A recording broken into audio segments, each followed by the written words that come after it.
Welcome, everyone, to our live webinar, 9/11, An Architect's Guide, a three-part series.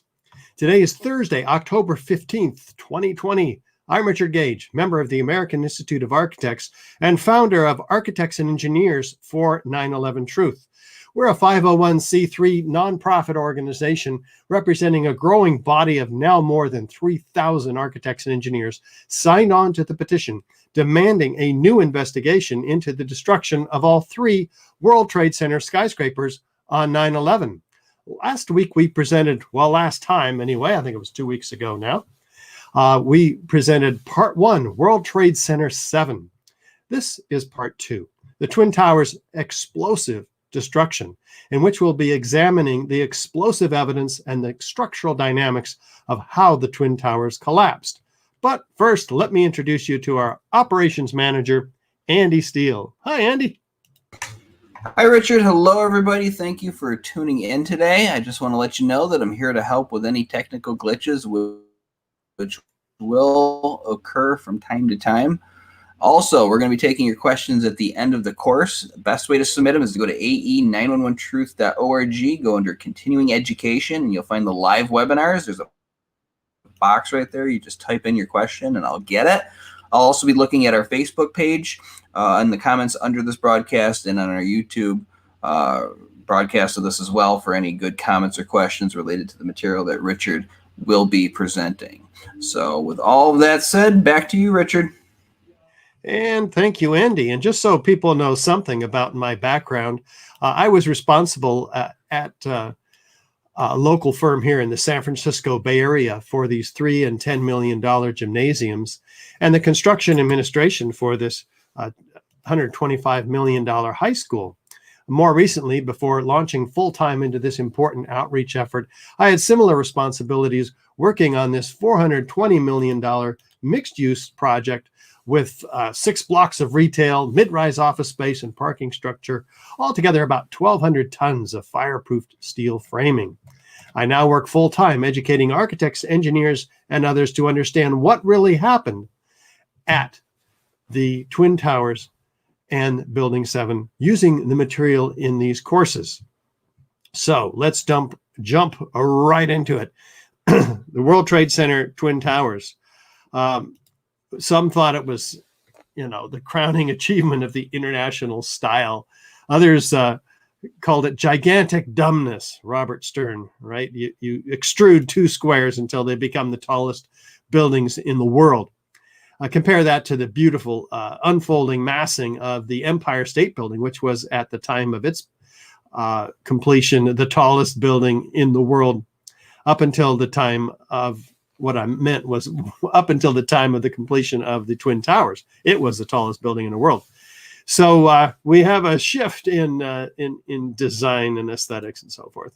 But we don't want to take away from the unique engineering innovations that did occur at the World Trade Center towers, including getting nearly 50,000 occupants in each building, each of these towers, to their destinations with 99, almost 100 elevator cabs.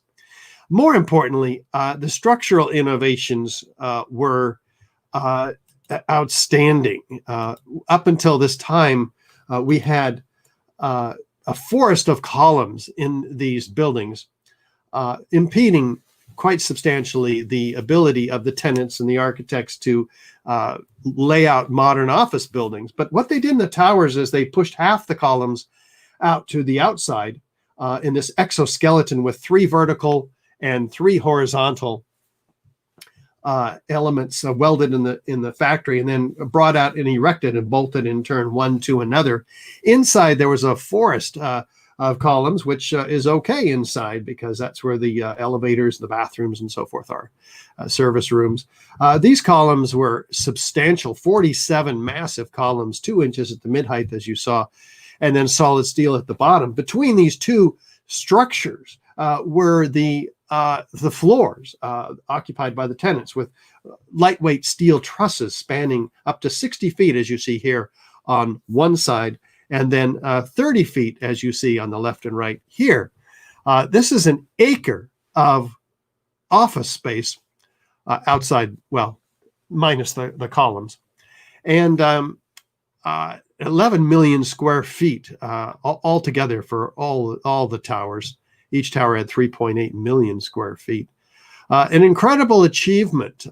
As you can see here, the open office planning for the first time ever in skyscraper design was allowed unimpeded layout here. There were still some problems. As time went on, the decades, the window expanses became large and picturesque. Compare that to what we have here is a 14-inch square steel tube column with additional gypsum board and so forth around it, every 3 feet 4 inches all the way around the column. Some likened it to a jail cell, actually. That may not be fair, but compared to what offices could be rented in Manhattan in the 80s and in the 90s, you had incredible vistas of the cityscape below. Also, higher ceilings later on. These ceilings were 9 feet, and that seemed oppressive given the expanse of floor area. So we have also $15 billion in electrical, mechanical, and communication systems that were sorely in need of upgrading before 2000, as these modern office skyscrapers began to take advantage of technologies forthcoming and so forth. So we also had asbestos, which was a huge problem, $1 billion to $5 billion by some estimates, requiring to be abated because asbestos was used in the 70s when these buildings were being built.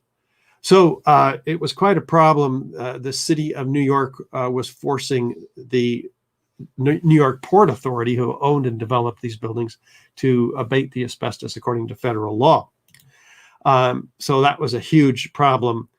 So we have, nevertheless, Larry Silverstein at 6 weeks prior to 9/11, purchasing the whole Trade Center complex, investing only $15 million of his own money, some say $125 million, but leveraging that to $3.2 billion somehow to acquire these buildings in a 100-year lease. And so he put massive terrorist insurance on it and actually walked away with the ownership of the buildings and the right to redevelop them.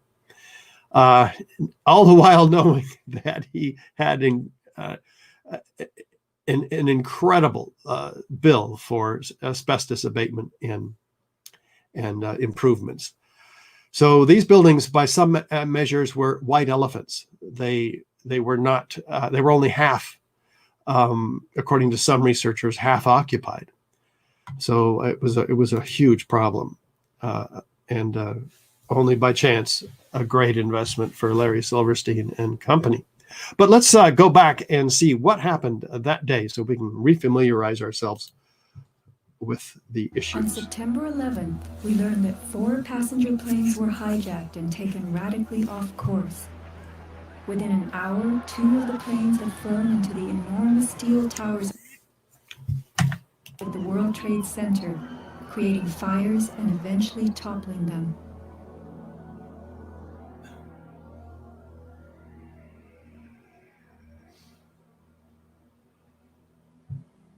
Dazed by the news, the American public soon believed the fires in the towers had burned so hot they caused the steel frames of the buildings to give way.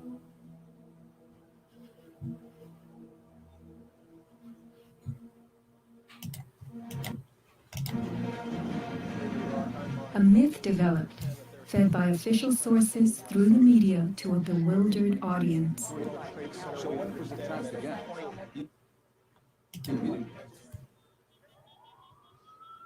Elements of the myth. The impact of the airplanes, gallons of burning jet fuel, steel melting, the buildings failing and suddenly imploding. In a mere 10 seconds, 110 stories hurtled earthward, pulverizing into dust.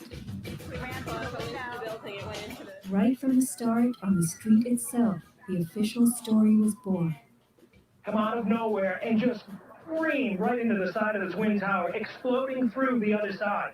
And then I witnessed both towers collapse, one first and then the second, mostly due to structural failure because the fire was just too intense. The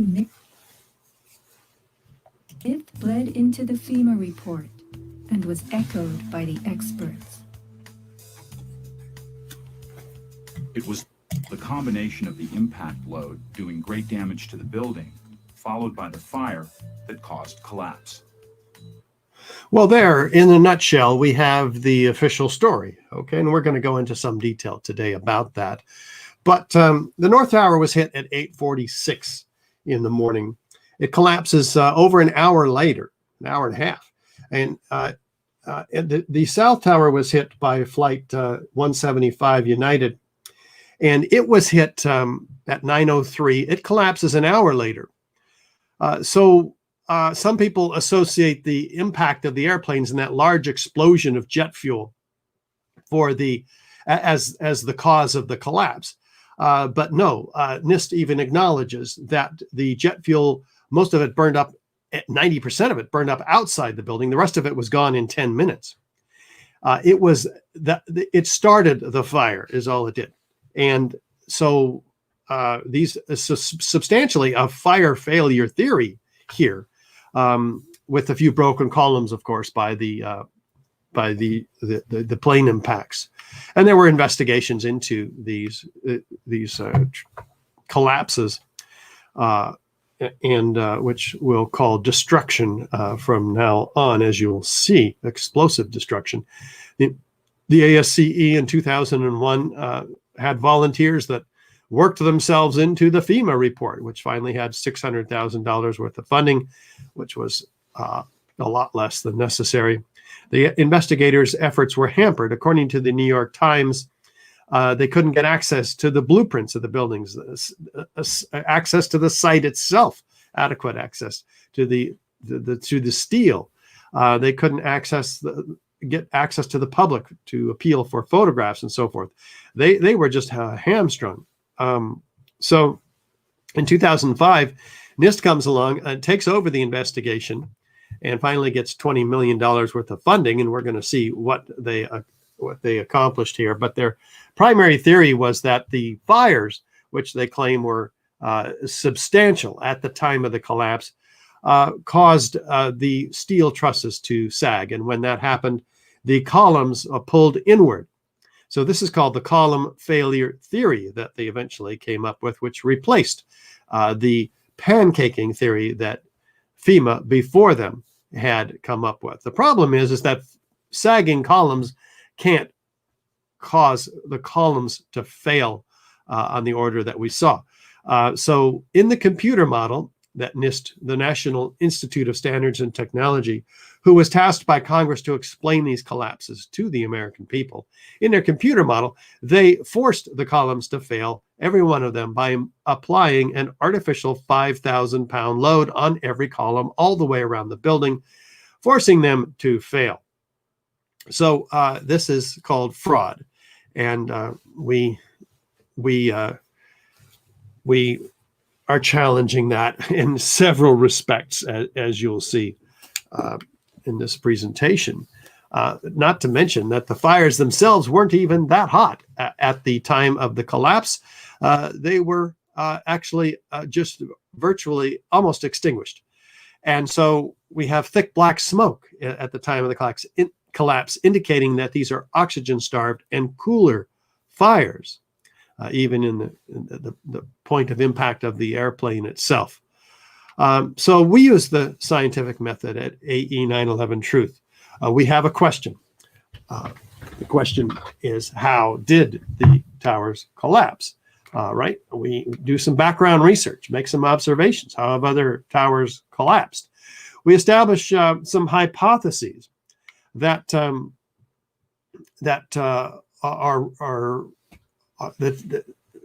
are reasonable. Maybe it was the jet planes that caused them to collapse. Maybe it was the fire. We lay out all the hypotheses, including explosions, which we'll see plenty of evidence of today. that could be the cause of the collapse. And we don't favor any one of these due to our financial or political obligations that might sway our objective opinion in the matter of how this building collapsed. Maybe it was controlled demolition, which we'll see a lot of evidence also today and next week. And we test these hypotheses with experiments. We analyze the results. We draw conclusions. If the hypothesis is corroborated by all of that, we report the results in an open, transparent manner so all can build on the body of the work that we're doing. We don't hide the work, forcing architects and engineers around the country to demand through Freedom of Information Act requests, FOIA requests, that this information be released, i.e. the computer input data, so that others can verify and peer review the work that we as taxpayers paid NIST to perform on our behalf. If the hypothesis is not corroborated, as we'll see today, we go back and construct a new hypothesis. And that's what we're about until we have a hypothesis that is corroborated by the facts. So let's begin doing some background research, i.e. what are the forces that destroy buildings? Fire is certainly one of them. It's destroyed buildings before, but never a high-rise. It's an organic, chaotic process, certainly. In high-rises, modern office buildings, they burn out an area in roughly 20 minutes and move on looking for fresh new combustibles. So even NIST acknowledges that the fires don't persist in any one location for more than 20 to 30 minutes. That's all the fuel there is to burn there. So NIST acknowledges this, and yet they persist in with their fire theory. But let's look at the history of fires. Well, in wood frame buildings, anyway, we might expect a building to collapse and fall over to the path of least resistance. We would we wouldn't expect it to fall straight down through the tons of structure underneath the fire. And certainly wouldn't expect that in a steel frame building. But what about steel frame buildings? Well, we had a test, the largest test of its kind, 1995 in the United Kingdom. They built an 8-story building out of what? Steel framing. Some of it's fireproofed, and as you see here, some of it is not. And they wanted to see what would happen. They set really hot fires, as you can see on the left here, with a whole lot of fuel, because they wanted to try to get these fires up to 2,000 degrees if they could, and see what happened. Well, let's see what happens here. Oops, where is that video? Okay, we saw that video last week, and we'll see it next week. But the results are that it's an inherently stable behavior due to the highly redundant nature of the structural steel form. So there's no failure. The beams began to sag. The connections did not fail. This is the strongest part of a steel frame building, is these connections, because they certainly never want them to fail, right? They're over-designed. So, in fact, there's a history of fires in tall buildings. Let's look at the worst of them. May 4th, 1988, the First Interstate Bank, a 62-story building in Los Angeles, California, suffered a 3.5-hour fire which burned across 5 floors and caused an estimated $200 million of damage. It did not collapse. February 23rd, 1991, the One Meridian Plaza, a 38-story building in Philadelphia, suffered an 18-hour fire which burned across 8 floors. The fire caused an estimated $100 million worth of damage, and 3 firefighters died fighting it. It was later described by officials as the most significant fire of the century. It did not collapse. October 17, 2004, the East Tower of the Park Central complex in Caracas, Venezuela, suffered a 17-hour fire which spread across 26 of its 56 floors. It did not collapse. August 18th, 2007, a fire broke out on the 17th floor of the Deutsche Bank building in New York, a building undergoing deconstruction after being heavily damaged by debris from the South Tower on 9/11. Originally 41 stories in height, it had been reduced to 26 at the time of the fire, which lasted 7 hours and affected a total of 10 floors. 2 firefighters died of smoke inhalation. It did not collapse. On 9/11 itself, 5 World Trade Center, a 9-story building east of the North Tower, was engulfed in flames after sustaining heavy damage from falling debris. A number of partial collapses occurred, but the overall structure remained standing. February 9, 2009, the Mandarin Oriental Hotel in Beijing was completely engulfed in flames for more than 3 hours during the Lunar New Year celebrations. The fire affected all 44 floors, igniting fireworks as it burned. 1 firefighter died fighting it. It did not collapse. No, none of them did before 9/11. And after 9/11, we have some fully engulfed skyscrapers, as you see. Not one of them collapsed either. Steel frame fireproof skyscrapers don't collapse. And yet these ones, which had these fires, which were severely diminished at the time of the collapse, all of a sudden they're collapsing in a catastrophic and unprecedented. So that's this manner. So that's what we're looking at today. We're focusing on how that could possibly happen and what other evidence is there besides that which was presented by the official narrative. Now, we can do some more research on buildings that have collapsed due to natural causes, in this case, earthquakes. What we see is a building certainly damaged, badly damaged in the aftermath, but the columns and beams are not severed one from another. We recognize the building as a building. It's not fallen into a house of cards. The concrete is not pulverized to a fine powder. We will be comparing those features with their corollaries in the case of the Twin Towers. And these buildings were blown up. So we know what happens when you blow up a building. We have thick, billowing, enormous pyroclastic-like clouds that are expanding rapidly due to the incredible heat from the hot gases from these explosives. So we have witnesses that hear sounds of explosions. They see flashes of light. If you have these features, you know you have explosions. That's pretty evident. The expansion of these clouds is so rapid that they occur in cauliflower-shaped forms, indicating that the incredible heat. So we can compare that, as we will later, to the Twin Towers. But let's look at controlled demolition, because you can destroy buildings with explosives in a very scientific way by setting these charges against the columns and the beams in the building and then detonating them in a very precise order, like you see in these series of controlled demolitions. There's only a handful of companies that can accomplish this. It's very, very difficult, actually. You have to study the structure, you have to place these explosives, and then detonate them in a synchronized fashion, floor by floor. And so that leaves behind a set of features associated with controlled demolitions. A sudden onset of destruction, usually at the base of the structure, but not always, and a straight down symmetrical collapse into the building's footprint.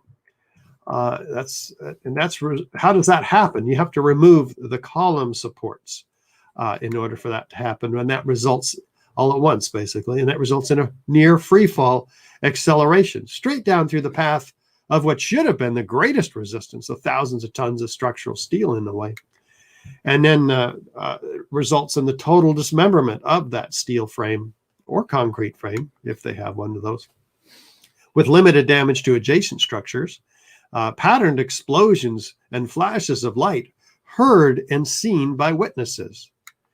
Broken up concrete floors, you don't want to have to go back and break up those floors but manually at all odd angles, and very dangerous work. So Feature number 9, explosive charges visible at many floors. We'll be looking at that quite extensively today in the Twin Towers.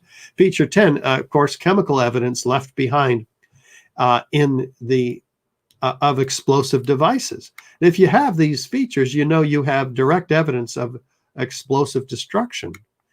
Fire doesn't create these features, any of them, let alone all of them.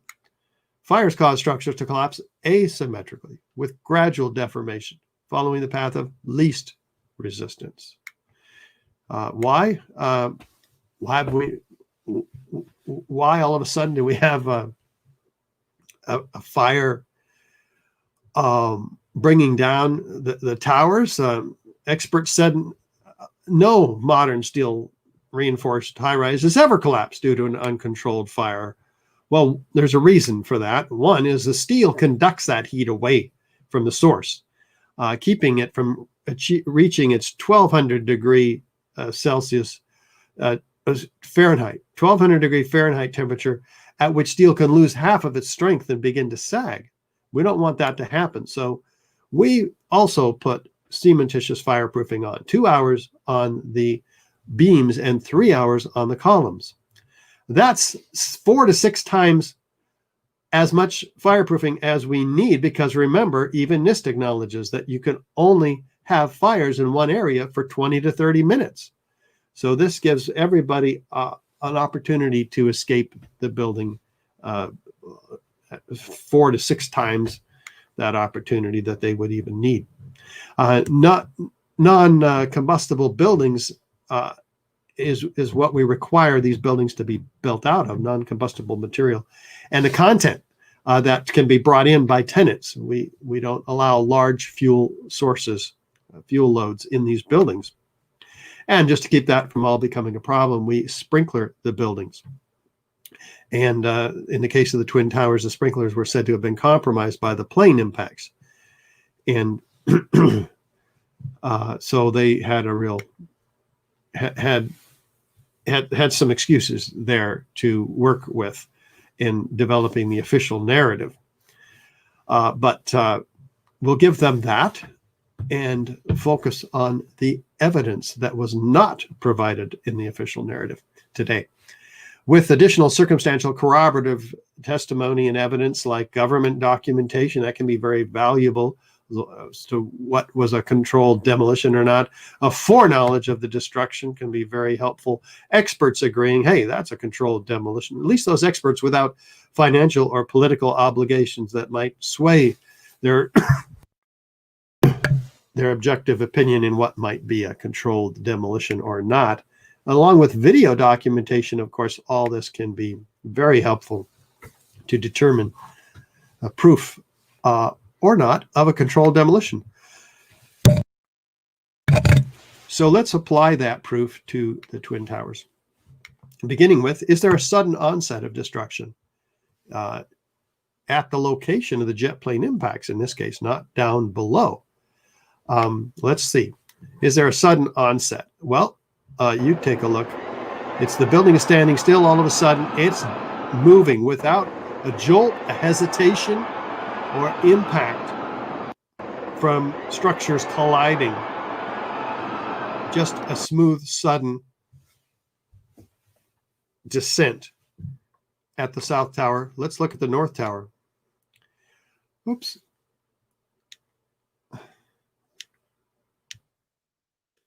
Okay, that was the North Tower. This is the South Tower. Here we go. This building was standing still. All of a sudden, it just smooth, sudden descent. No impact, jolt, or hesitation. Feature number 2 is our patterned explosions and flashes of light. We'll spend some more significant time here because of City Fire Commissioner Thomas von Essen sought to preserve the accounts of the oral histories of the first responders before they became shaped by a collective memory. So 12,000 pages of testimony was produced, and they were trying to hide this, though, the city of New York. Finally, they were forced by the New York Court State of Appeals to release this information, and it was actually published on the New York Times. What did they find from these 500 first responders? Well, 118 of them or observing flashes of light, sounds of explosions, and other phenomena of explosive demolition. This is really important. Let's take a look at a few of them. We felt the ground shake. You could see the towers sway, and then it just came down. Now, again and again, with these testimonies, you're going to see the order of events. In this case, you could see the towers sway, you could feel the ground shaking, and then it just came down. Very important order of events. It's not the building coming down causing these other phenomena. Here you go. All of a sudden, the ground just started shaking, felt like a train running under my feet. The next thing we know, we look up and the tower is collapsing. It shook my bones. Shortly before the first tower came down, I remember feeling the ground shaking. I heard a terrible noise, and then debris just started flying everywhere. An explosion appeared at the very top, simultaneously from all four sides. Material shot out horizontally, and then there seemed to be a momentary delay before you could see the beginning of the collapse. There was an explosion in the South Tower, one floor under another. When it hit about the fifth floor, I figured it was a bomb because it looked like a synchronized, deliberate kind of thing. It seemed like on television when they blow up these buildings, it seemed like it was going all the way around like a belt, all these explosions. Let's see what they're talking about. Let's compare the North Tower on the right to a known controlled demolition on the left. Is there any similarity? Is there enough similarity to warrant an investigation into the possible use of explosives, especially since it looks exactly like a controlled demolition, especially since the official narrative and hypothesis of fire has never brought down a skyscraper? Shouldn't explosive demolition been the first, if not the only, seriously considered hypothesis? But no, it was relegated to a series of very frequently asked questions, finally published years later on their website. Why didn't NIST consider controlled demolition hypothesis? Well, we did 200 technical experts, 125 leading experts, reviewed tens of thousands of documents, reviewed more than 1,000 people, reviewed 7,000 segments of video footage, 7,000 photographs, analyzed 236 pieces of steel. What, you know what that is? That's an appeal to authority. That's not an answer to the question. And when they do finally get around to it, here's what they say. We do not support controlled demolition. The collapse was initiated in the impact, and in other words, up high in the building rather than lower down. Hang on one second.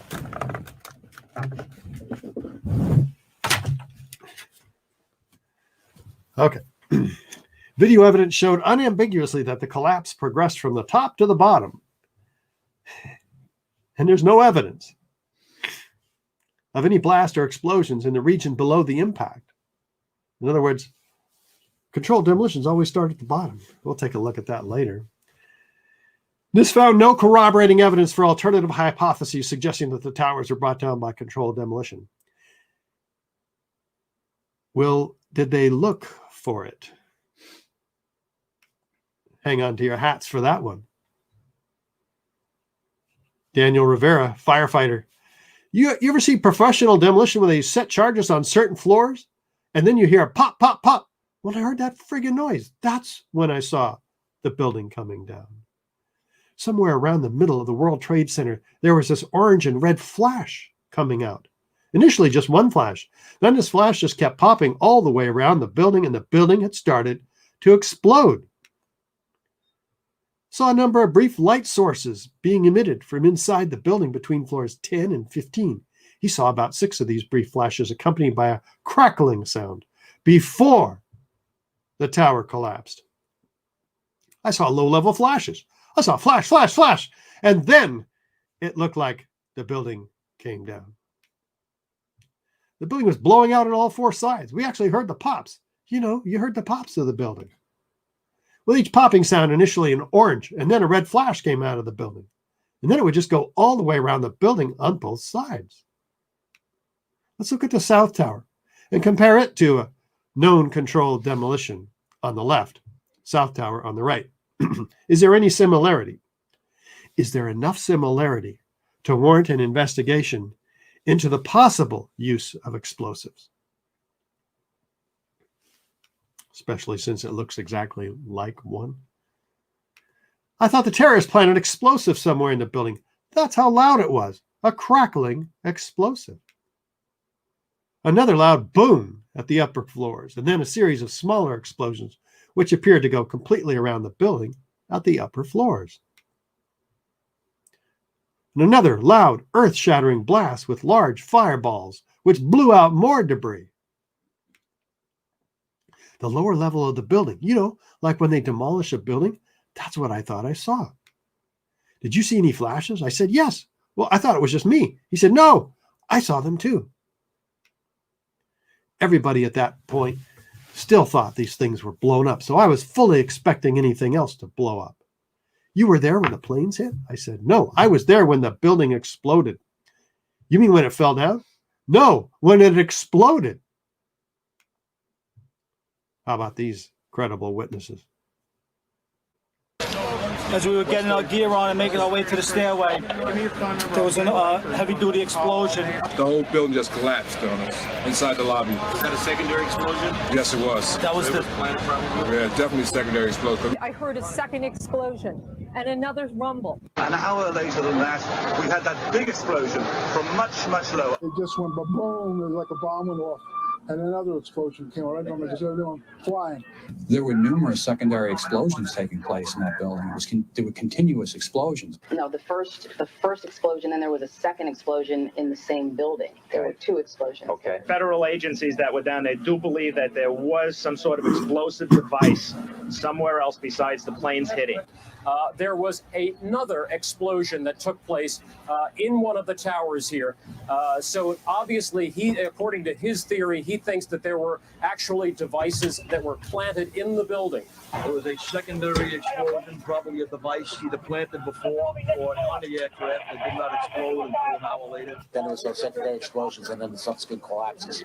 That the FBI most likely thinks that there was a car or truck packed with explosives underneath the buildings, which also exploded at the same time and brought both of them down. Now, that's the first time we're hearing that. So 2 planes and explosives that were in the building. Is that correct? That is the working theory at this point. That is A huge explosion now waiting to play on all of us. It sounded like gunfire, bang, bang, bang, bang, bang. And then all of a sudden, 3 big explosions. About 50 consecutive bangs, and it fell down like a waterfall. And we heard the noise associated with an implosion.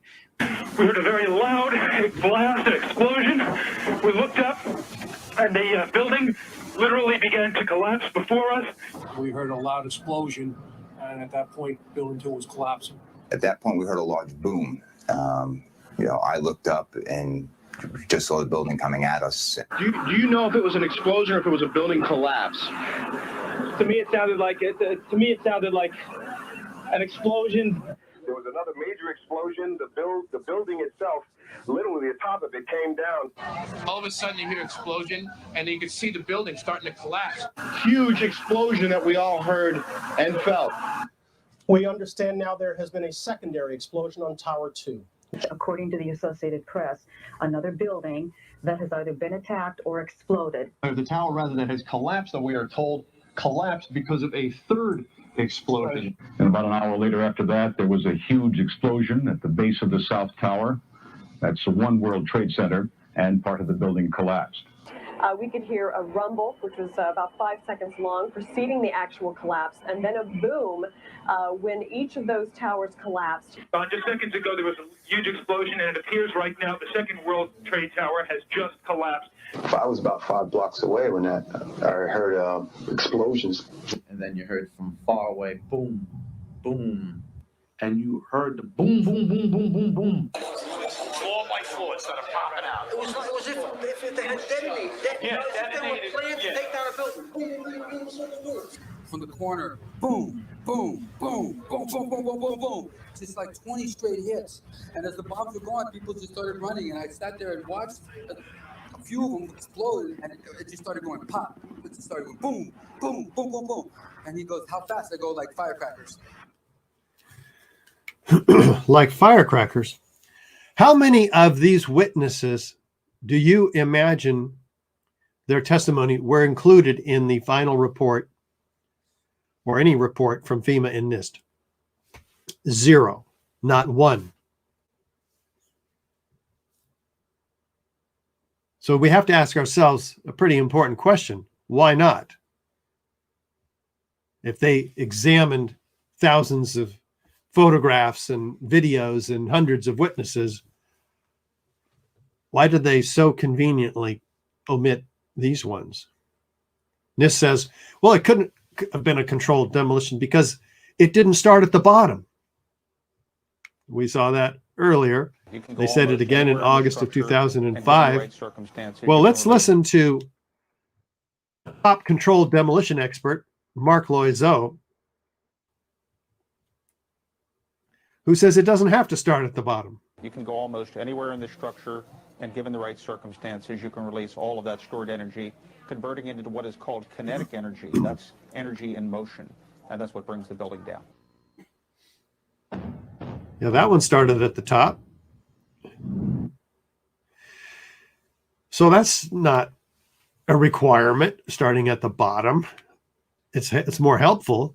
NIST says, well, the upper block of floors drove the rest of the building down to the ground and then destroyed itself. There's a problem here, though. And Newton's third law of motion is the problem. And there's an equal and opposite destructive force when two bodies collide. Let's say you run a Mack truck into a Volkswagen. Which one wins? The heavier, more massive structure, right? Does it matter if you drop the Volkswagen onto the Mack truck? No. The top lightest part of a structure cannot possibly destroy the entire heavier, cold, hard, intact steel below. That steel starts out very, very light. These are small beams at the top, and they get heavier and thicker and more massive. As you go down, halfway down, they're 2 inches thick, and they're almost solid steel at the very base of the structure. So no, we're not going to have a Volkswagen destroying a Mack truck here. And yet this is the key theory developed by Zdenek Bazant of Chicago Northwestern University and submitted just 2 days after 9/11, when all the rest of us were in shock about what's happening to our country. This guy's cranking away in this very obscure paper. It's called the crush down, crush up theory. Crush down, and then the top part that crushed the below part crushes itself. This paper was submitted just 2 days after. It's called the column failure theory. It's the key theoretical support for NIST's column failure theory. And it remains that way. Well, let's look at it because there's a few problems with this paper. Their formulas are correct, but the input data is completely falsified. First, they obscure and omit key steps in their calculations, making it extremely difficult to correct. Second, they eliminate an entire story of columns, 287 columns, gone, 12 feet high, so that this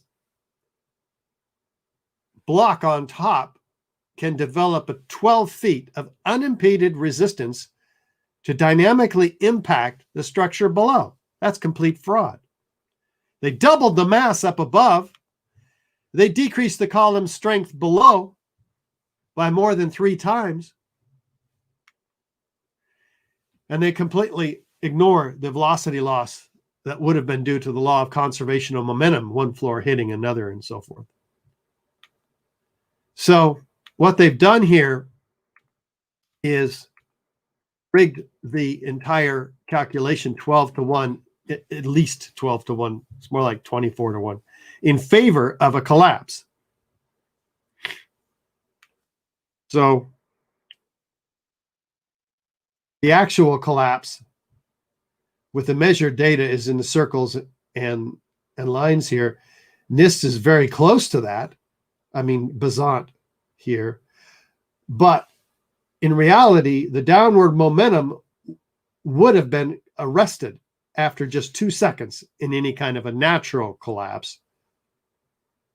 So it is proven wrong. And this is refuted by engineers who submitted a paper for peer review to the American Society of Civil Engineers challenging the originally published paper by Zdenek Bazant. But they won't publish it. Why? It's out of scope. Wait a minute. How can it be out of scope to show the errors in a previously published peer-reviewed paper? So this is being contested at this time. But let's look at it. If you just look at it, you can see that the top part is not crushing the bottom part. The top part is being crushed itself. Let me show you it this way. Watch the bottom red line. There's no movement down for a few seconds. The top part is being destroyed right before your eyes. The question is, what's destroying it? You can see that here in start. Oops, start. Oops, hold on. And start. And stop. You see, just like the firefighters describe, like a belt, all of these explosions wrapping all the way around the building. And then more fire comes out of there. So we'll take a look at what might have caused that. But remember, the theory that NIST came up with, the column failure theory, where these columns are bowing inward because the fire is causing the floor trusses to sag. Well, you can see the columns do actually bow inward. So the question is, what's causing them to bow inward? In this looped video, you can see it very clearly on each side of the corner before it begins to fail. What's causing that? Let's go to FEMA, who contradicted NIST before NIST took them over. When the collapse finally starts, the antenna started just a little bit before the exterior of the building started. And that tells us that the core columns let go first. So NIST says the perimeter columns let go first. And their proof of that is those bowing columns. FEMA says the core columns let go first. This is extremely important, actually. So let's look at it. Forward to, back to, forward to, back to. So that antenna is dropping, just like Gene Corley said. What does the antenna sit on? The antenna sits on the hat truss. What does the hat truss sit on? It sits on the core columns. So the core columns have to fail first. Then the hat truss fails, and then the antenna descends. That's what has to happen here. So what's a likely scenario is this computer model, the core columns fail first, and then they pull on the floor trusses, which then pulls on the perimeter columns, causing them to fail. And in none of the photographs or videos do we ever see an upper section of this building driving the rest of the building down to the ground. It's gone. As you saw, it's gone in the first 4 seconds. And if it were there, you would not see these remaining core columns. They would have been crushed by that upper section of that building. This video segment completely disproves the official theory. And then an explosion happens below, and then they descend through the powder concrete, which has been shaken off the steel columns, which others mistakenly say the turning to dust, but you can see the upper column descending frame by frame through the dust, powdered concrete, which has been shaken off.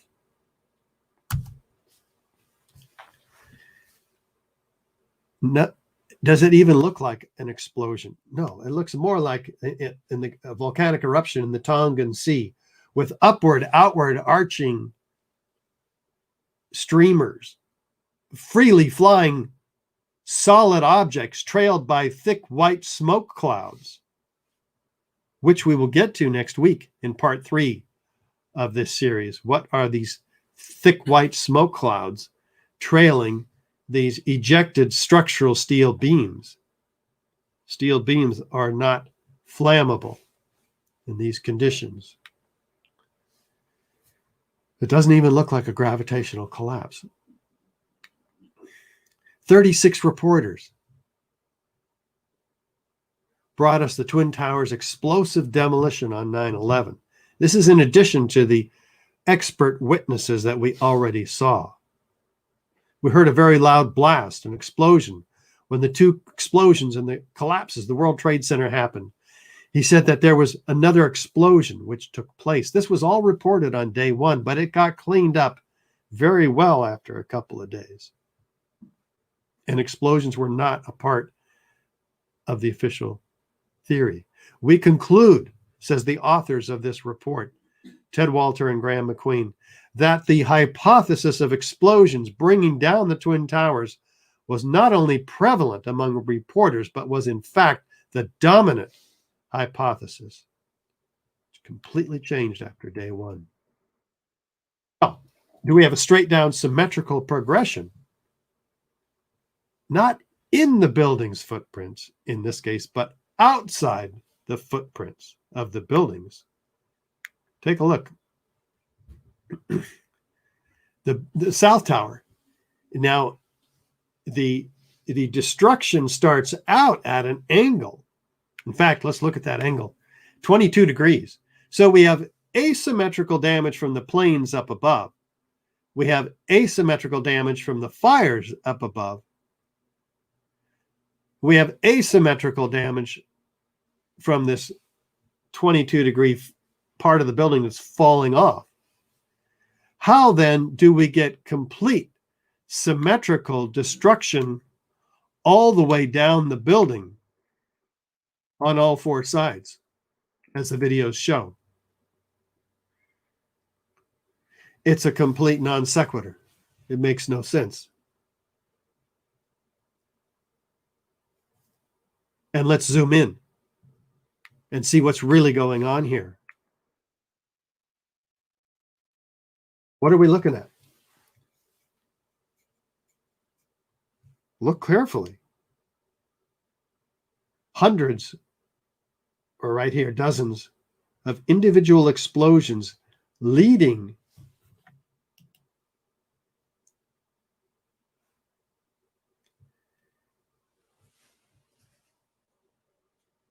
well, let's look at it this way. In the lower right corner here, you see that same set of explosions leading the destruction. And what we're told was a gravitational collapse way 20, 40 stories up above. Well, what's going on here? And what's going on in the center? Right here. Dozens more explosions right before your very eyes. They didn't show you this on primetime television. This is a 1,200-foot diameter destruction. The buildings are only 200 feet square, but the destruction, while symmetrical around all the buildings, as you can see here, the destruction is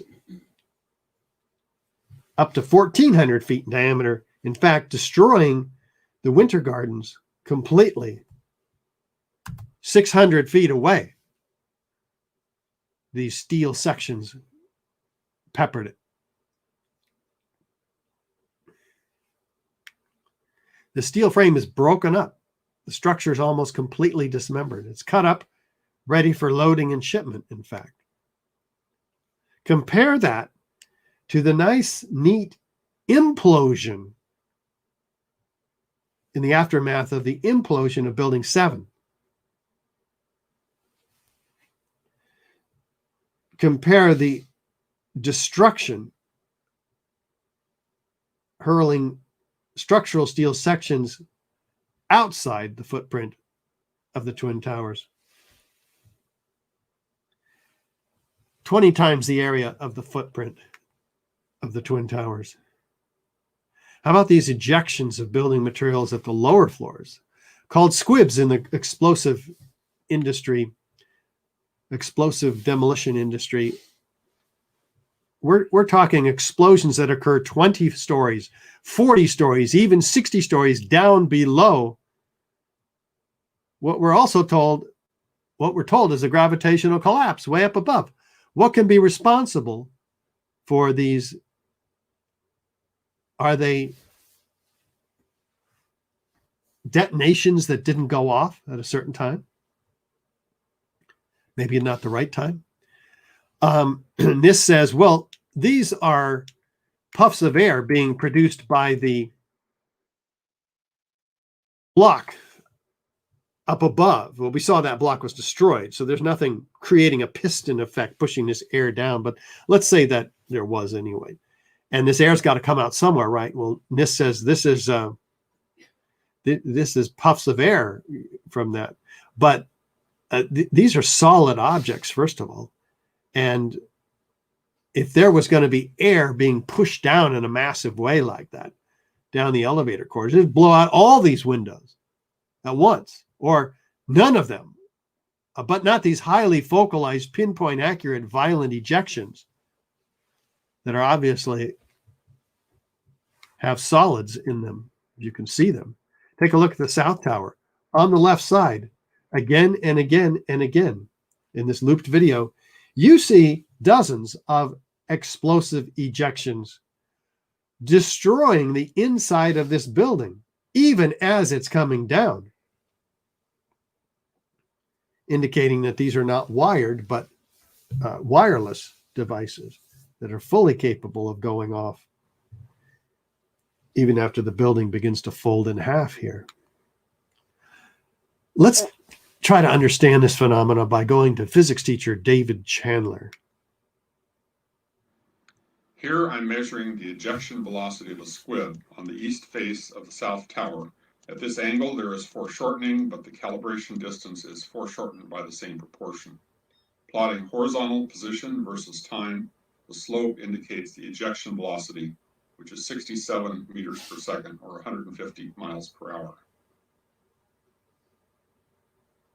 Okay, that's really fast. 160 to 200 feet per second is what we're talking about. These are explosive speeds. 50 meters per second. Well, how about acceleration? Is the building accelerating? Shouldn't it be slowing down as it meets the intact cold hard steel below? Let's time it on the left and on the right. Okay. Let's figure this out. There we go, left and right. With the animation on the right, the countdown on the left, 7 seconds, 9 seconds. In about a dozen seconds, both of these towers actually are completely destroyed and to the ground. This is a real problem. Again, let's try to understand what this actually means. Let's jump back to David Chandler, physics teacher. We are here tracking the motion of the roofline at 0.2 second intervals through approximately 32 meters, or 8 stories. This graph shows the height of the roofline as a function of time. The analysis is simpler if we plot velocity as a function of time. On this kind of a graph, a straight line indicates constant acceleration. First note that there is a sudden onset of collapse, as the point we are tracking makes a sudden transition from being at rest to an approximately constant downward acceleration. The slope of the graph indicates that the acceleration is 6.31 meters per second squared downward, which is 64% of free fall. 2/3 of free fall acceleration. The building is not slowing down when it meets what? 70 to 80,000 tons of structural steel that's cold, hard, and intact below. It sails through it as if it weren't even there. Remember, steel columns that are buckling under a load slow down the acceleration. The building can't accelerate while it's crushing columns. Particularly, note that even when columns completely fail, there's always about 25% of their strength left in them. In other words, you could never have 64% of free fall. You couldn't achieve that as was done here. If the columns are buckling, something else had to happen to them. They had to have been removed. Well, we saw the evidence, and we'll see a whole lot more next week in this 3-part series. But let's look at it another way.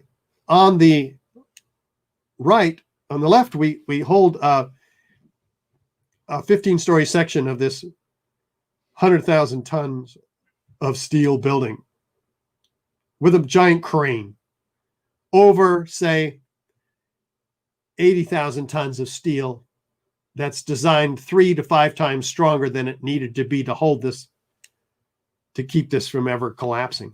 We're even going to give it that magic 12 feet that Zdeněk Bazant gave it, so we can get a little bit of a dynamic load going there. Dynamic impact. On the right, we hold that same 15-story over nothing but air. What's going to happen here? This is 7th grade physics. When we release the levers, it's a race to the ground. Which one wins, right? The one without any structure beneath it is going to fall at free fall acceleration until it hits the ground. The one on the left is going to impact and slow down, right? This is intuitive. Let's look at it another way. Massimo Mazzucco's New Pearl Harbor. Something of this kind is what we should have seen when the top section of the towers collapsed onto the lower one. The upper and lower sections should have mutually destroyed each other until all the energy is dissipated and the system comes to a rest. Alternatively, as shown in this experiment with 2 towers made of snow, the top section could have fallen off to the side after the initial collapse. What could not have happened is this. A little tiny chunk of the building can't possibly fall and crush the entire structure below it. This is such a simple, fundamental concept that architects and engineers were astonished in seeing it totally ignored by NIST. This is high school physics, and our whole society is being led to believe that these fundamental laws of physics, hard science, don't apply anymore. But they do, of course, and that's why we have several engineers putting additional peer-reviewed papers, which in this case were published in the Journal of Protective Structures. So yay for that. We got something published, but not through the American Society of Civil Engineers, whom we are challenging, as I mentioned. How about feature number 6? Is there a total shattering of the structural steel frame? Which is what you'd expect in a controlled demolition. Well, the National Fire Protection Association 921, the Guide for Fire and Explosion Investigation, says look for effects of explosions, i.e. shrapnel effects, high-order damage, characterized by shattering of the structure, producing small pulverized debris with the building completely demolished, debris thrown great distances. If you have these features, you know you have evidence of explosions, even without the explosives themselves, which we will get to next week. Shrapnel effects. Yep, that's what we have. The building is completely shattered, top to bottom, save these remaining few shards of the sides of these steel buildings.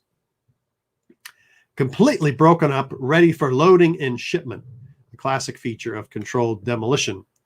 How about the lateral ejection of these buildings? Well, back to NFPA 921, it says look for effects of explosions, including blast pressure wave effects, heavy structural steel pieces freely flying, which is exactly what we have, 600 feet, in fact, freely flying. In this case, let's look at section 1, which is freely flying, section 2, which is freely flying, and this additional section here on top, which occurs about right now. Whoa, back 2, forward 2. back to forward to, that's 45 degrees. Well, it started out horizontally. How does gravity work? Down. What's happening here? Some explosive force, could only be explosive. Maybe there's another force. Probably not. The evidence shows explosions laterally discharging this freely flying structural steel section weighing about 4 tons, about ready to hit the World Trade Center 7, which we looked at in last week's series, part 1 of this 3-part series. And why is it trailing thick white smoke clouds? Steel is not flammable in these conditions of office fires, even jet fuel, as we'll get to next week. We'll come back to that point. Let's look at the physics of these lateral ejections first. Back to David Chandler, physics teacher. Girders weighing several tons were found 600 feet from the base of the North Tower. How fast they were ejected depends on where they originated. If they came from high in the building, they were thrown outward at about 50 miles per hour.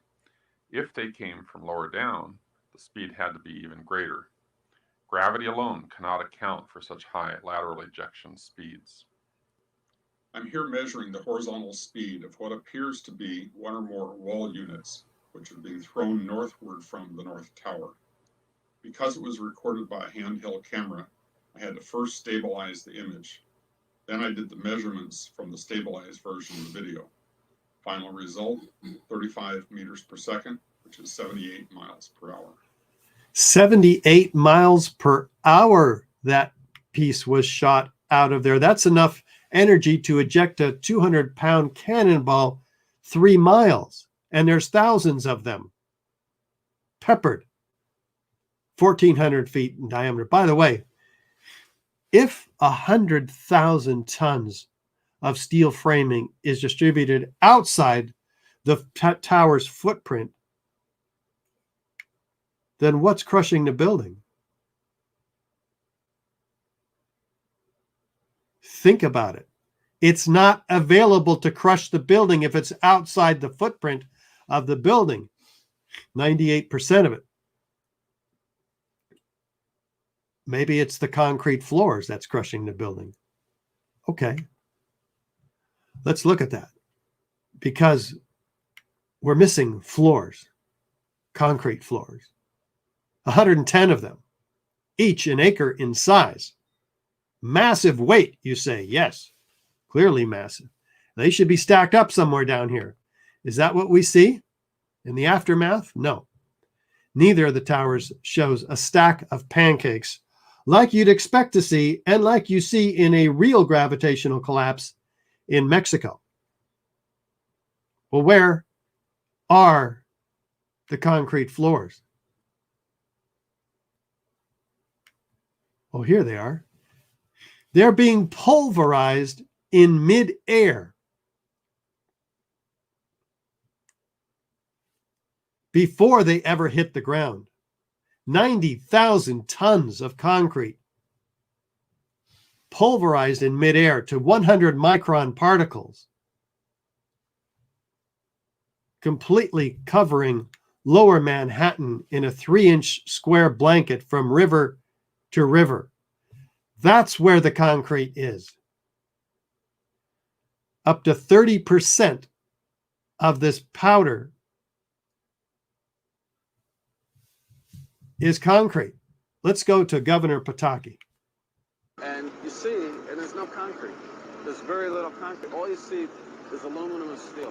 What happened to the concrete? The concrete was pulverized. And I was down here Tuesday, and it was like you were on a foreign planet. All of lower Manhattan, not just this site, from river to river, there was dust, powder, 2-3 inches thick. The concrete was just pulverized. You have 210-story office buildings. You don't find a desk. You don't find a chair. You don't find a telephone, a computer. The biggest piece of a telephone I found was half of the keypad, and it was about this big. The building collapsed to dust. What I expected to see was nothing like what I actually did see at the time of my arrival at the site. There wasn't much that you could say, you could describe. Everything was dust and metal. There was no typewriters, there was no chairs, there was no nothing. By the way, if 90,000 tons of concrete is pulverized and spread over 3 square miles, what's crushing the building? Not the steel, not the concrete. That's 2/3 the weight of this building.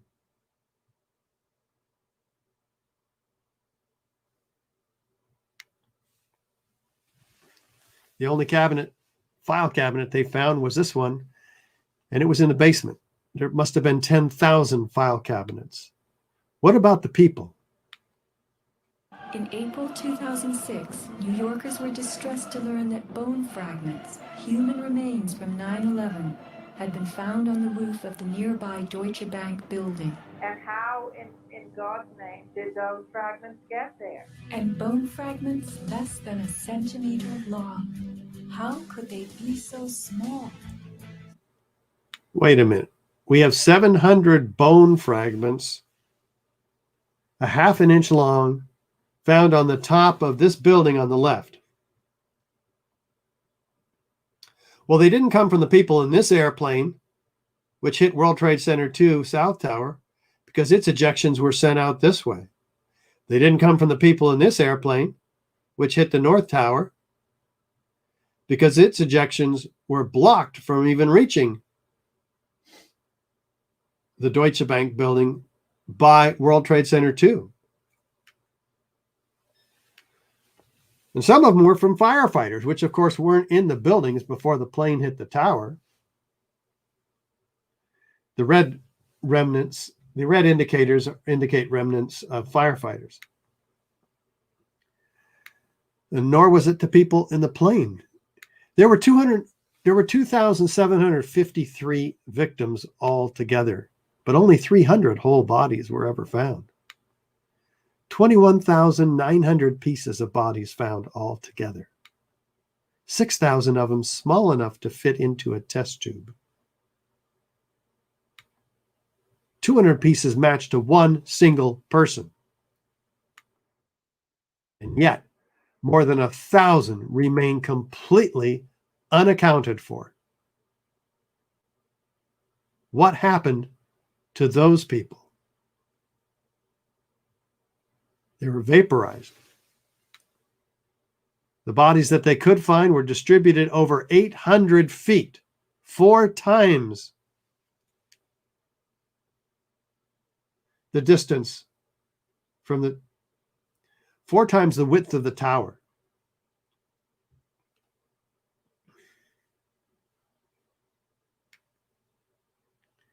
Can a gravitational collapse cause such incredible pulverization and distribution of bodies?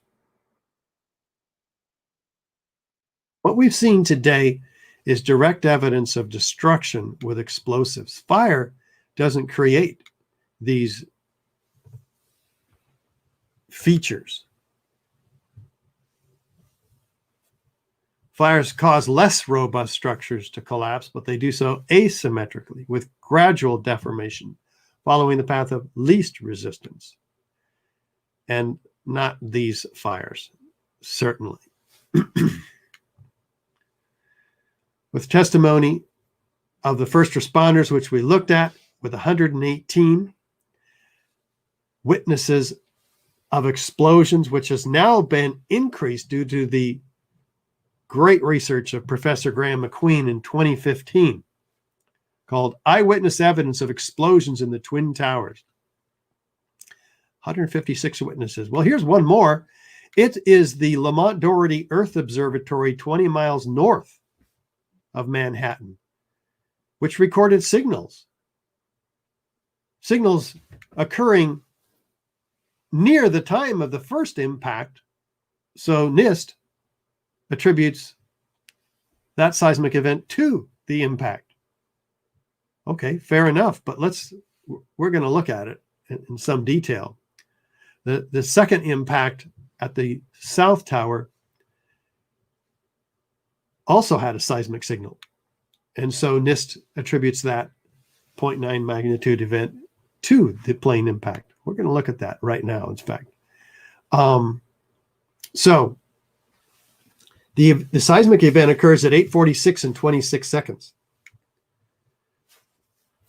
But the plane impacts, according to the National Transportation and Safety Board radar, which is accurate to within a second, known to be accurate within a second, says the plane impacts occurred 14 seconds later. So how can the seismic event be caused by the plane impact? Makes no sense, right? Well, NIST says, no, we looked at the videos. We think that it occurred 10 seconds before that.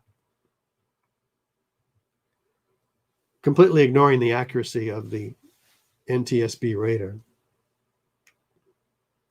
Well, if there's still 4 seconds off, so what do they do with that discrepancy? They go back to Columbia University and get them to move their data back 3 seconds.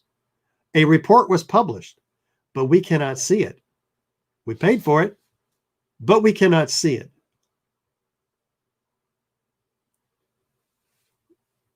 We cannot demand through Freedom of Information request that report because it's from a university.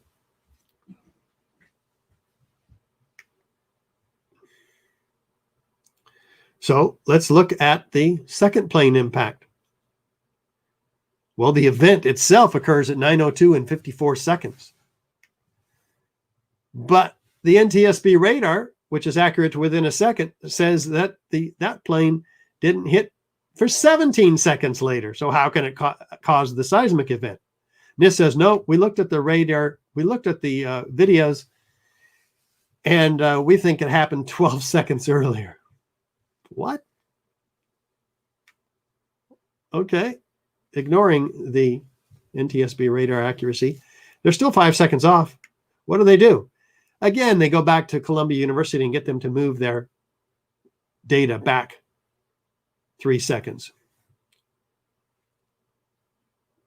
No transparency, no report that we can read as to why Columbia University agreed to do this. Well, what could be responsible for these events occurring many seconds before the planes hit the towers? Mike Procuro, the 36-year-old father of two, says the whole building seemed to shake and there was a loud explosion. The two arrived at the sea level. They found the machine shop gone, nothing there but rubble. No plane had hit this building yet. And certainly the building did not collapse yet. We're talking about a 50-ton hydraulic press gone. The two made their way to the parking garage, but found that it too was gone. A steel and concrete fire door that weighed 300 pounds wrinkled up like a piece of aluminum foil lying on the ground. A bomb had gone off in the building. Well, here's 3 other witnesses, including Willie Rodriguez, a janitor, who was hailed as a hero because he saved many people in the building. These witnesses cite explosions before the plane impacts.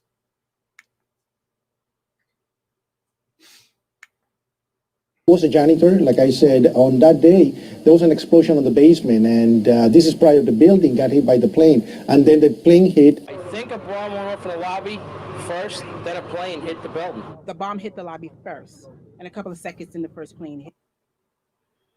Well, this is very interesting. Let's bring in another applied geophysics expert, Andre Rousseau, in 2012. He's an author of more than 50 published papers on progressive mechanical waves in geology.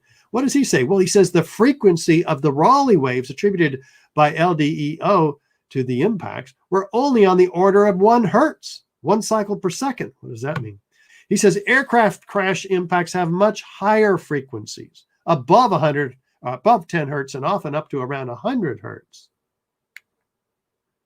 And these frequencies, though, were filtered out by the bandpass filters.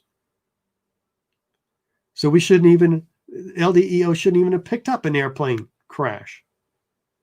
The range of these instruments doesn't even allow for recording of such waves. The seismic equipment is designed to detect seismic events like earthquakes and explosions around 1 hertz.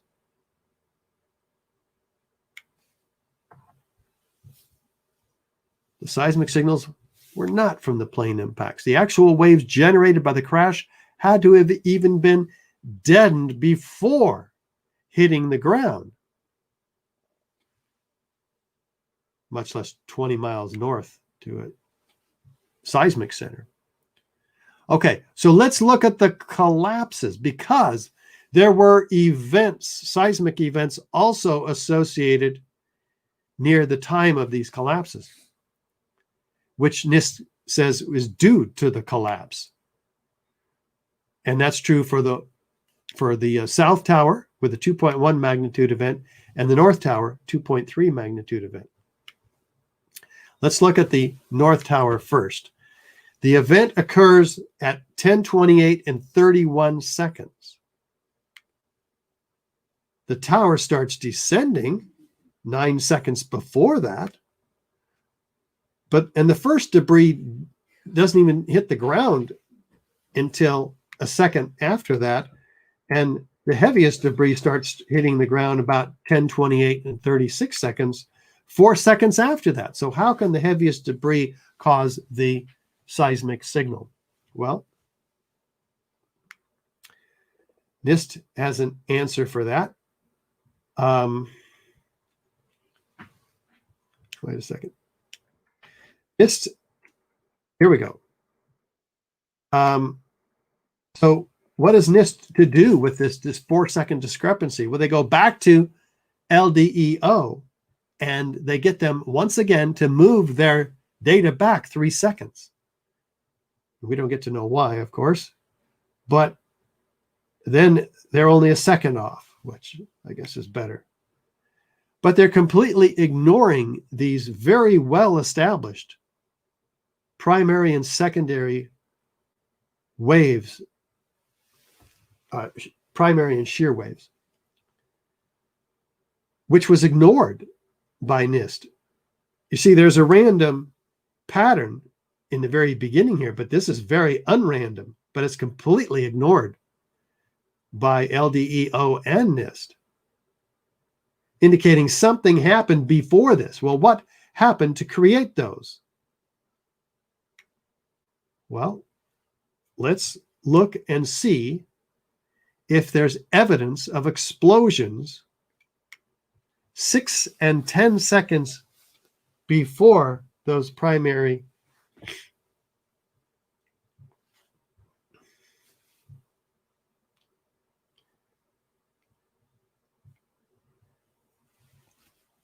let's see, that would be 6 seconds before the tower starts descending.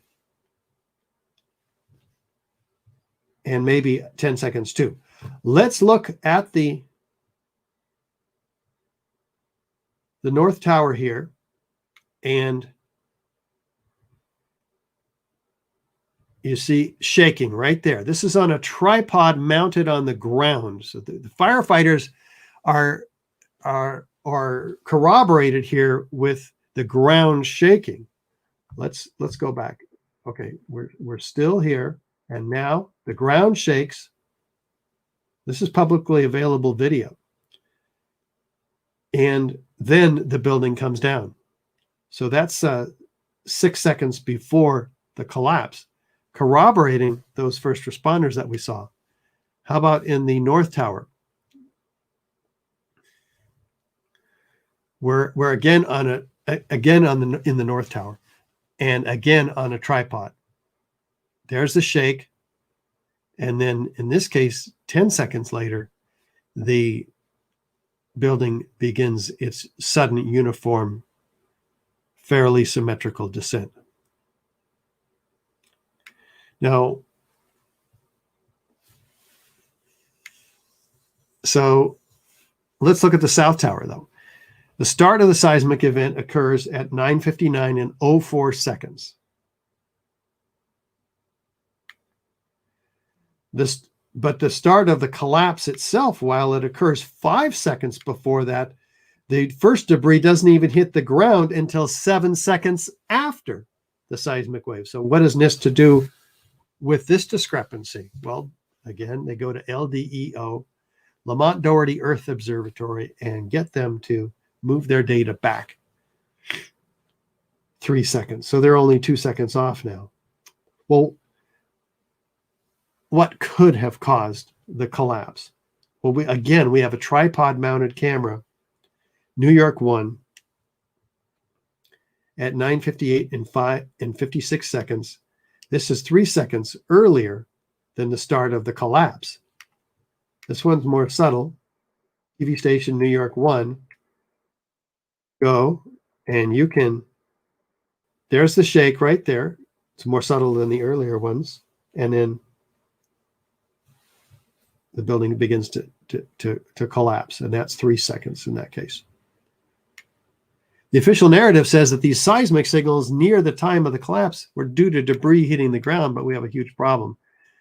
The concrete floors, floor trusses, gypsum board walls were pulverized, as we saw, to a fine dust. They contributed no seismic component, 90,000 tons of concrete there. The steel frame, 100,000 tons, is shattered to individual wall units, only 4 to 8 tons each. They don't even hit the ground at once, of course, but pepper over 15 seconds. Not the ground even, but this 7-story concrete basement structure is what they're hitting, most of them. So it's not even hitting the ground. They're equally distributed over the entire superblock of the World Trade Center, again, diffusing seismic activity. And Andre Rousseau says we have identical buildings and identical collapses producing what? Not the same seismic strength, but vastly different seismic strength. 2.1 versus 2.3 on the logarithmic scale. 2.3 is more than 1.5 times greater energy. So how can that be produced by identical buildings with identical collapses, which shouldn't have been identical in the first place? That's another dramatic piece of evidence for explosive demolition.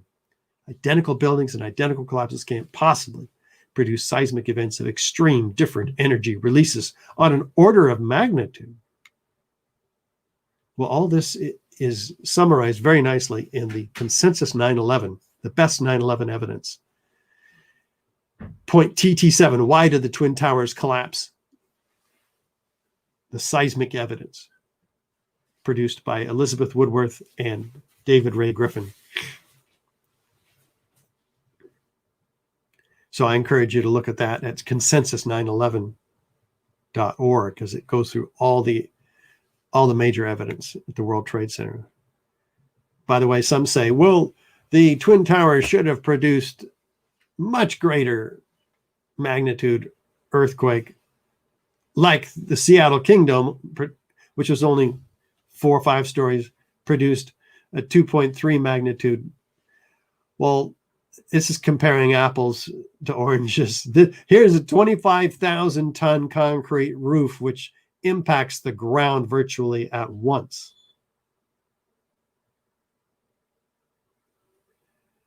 Versus the peppering over 15 seconds of the Twin Towers. And again, the steel distributed all around the World Trade Center. The concrete pulverized to powder, which produced no seismic impact whatsoever. So the research can be seen here and here and here for this seismic work. The NIST report, let's look at these reports. NIST said that in this $20 million effort, they were tasked by Congress to explain the collapses of these towers but they didn't do that. And they say they don't do that. And here's where they say, hidden on footnote 13 on page 82, they have their own objective. The focus of the investigation was on the sequence of events from the instant of aircraft impact to the initiation of collapse. What? If you stopped your work at the initiation of collapse, then you did not explain the collapse. You certainly didn't analyze it. In fact, they say, although it doesn't actually include the structural behavior of the tower after the conditions for collapse initiation were reached. Wait a minute. You have 10,000 pages, 1,000 pages modeling the airplanes, only half a page on the events following the collapse initiation. In other words, the actual collapse, which you were tasked by Congress to explain. Let's look at it. The structure below the level of collapse initiation offered minimal resistance. The large building mass far exceeded the capacity of the intact structure below to absorb it. It came down essentially in free fall. The floors below were unable to arrest the moving mass. This is not analysis. This is pure speculation. This is a pre-collapse report. It should have been titled The Final Report on the Initiation of Collapse. So, of course, we have now submitted 2 sets of requests for correction to NIST. This early one prompted an interesting response. We were unable to provide a full explanation of the total collapse of the Twin Towers. Yeah, you didn't even try to do an analysis. And then they say in that response, we found no corroborating evidence to suggest that explosives were used. But a year later in writing, they finally admit NIST did not test for the presence of explosive residue. You can't find what you won't test for. Prompting so many experts, like 100 experts from AE 9/11 Truth, structural engineers, to provide their expertise. The prevailing theory would have us believe that each of the Twin Towers inexplicably collapsed upon itself while crushing all 287 massive columns on each floor while maintaining a near freefall acceleration. As if the 80,000 or more tons of supporting structural steel framework underneath didn't even exist. That's how structural engineers think. And like this one, David Scott from Great Britain, near freefall collapse violates laws of physics. You can remember that one. Scott Granger, fire protection engineer. All 3 collapses were very uniform in nature. Natural collapses, due to unplanned events, are not uniform. Explosives planted in the towers, says Van Romero, director of the Energetic Materials Research and Testing Center at Tech, New Mexico Tech. He says, explosive devices caused the collapse of both towers, too methodical to be a chance result of airplanes colliding with structures. After the planes hit the towers, there were some explosive devices inside the buildings that caused the tower to collapse. Well, when threatened with federal grants, which are the main source of supply for New Mexico Tech, were threatened, he backed off and retracted all of this. As did Mathis Levy, who before he joined New Mexico Tech had this to say. Oops. You've seen many of the managed demolitions where they implode a building and they cause it essentially to fall vertically because they cause all of the vertical columns to fail simultaneously. That's exactly what it looked like, and that's what happened. And Ronald Hamburger, who says it appeared to me that charges had been placed in the building. But later, he says, upon learning that no bombs had been detonated. Now, wait a minute. We saw all kinds of evidence today that bombs had been detonated. But he says, I was very surprised. Well, apparently somebody got to him and told him there were no bombs there when he joined the FEMA team. Mike Taylor, Executive Director, National Association of Demolition Contractors. The collapse of the World Trade Center towers looked like a classic controlled demolition. Andre Rousseau. Even if the plane impacts and the fall of the debris from the towers onto the ground could have generated seismic waves, their magnitude would have been insufficient to be recorded 20 miles away and should have been very similar in the two cases to one another. They were not. Controlled demolition of the three towers is suggested by the visual witnesses, the visual and audio witness testimony. Confirmed and demonstrated.